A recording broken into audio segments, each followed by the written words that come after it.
गोलू फक्त 5वीतच आहे आणि तिला मासिक पाळी सुरू झाली, किंवा अमुक अमुक मुलगी फक्त 9 वर्षाची आहे आणि तिला मासिक पाळी यायला सुरुवात झाली. बापरे, किती कमी वयात मुलींना हा त्रास. अशा अनेक बातम्या आजकाल आपल्या कानावर पडत असतात.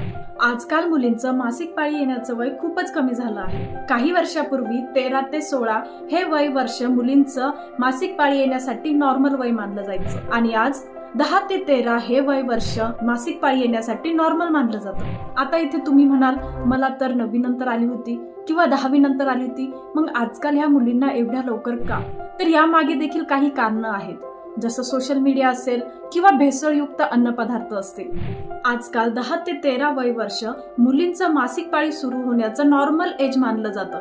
म्हणून आई म्हणून इथे तुम्ही अजिबात घाबरून जाऊ नका. जेव्हा तुम्हाला वाटेल की तुमच्या मुलीला मासिक पाळी सुरू होऊ शकते, तेव्हा त्याआधीच तुम्ही तिला मासिक पाळीबद्दल संपूर्ण माहिती द्यायची आहे.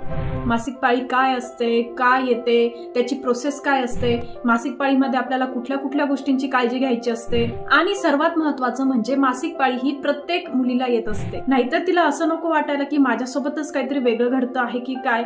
यामुळे ती घाबरून जाऊ शकते आणि स्ट्रेस, अँझायटीलाही ती बळी पडू शकते.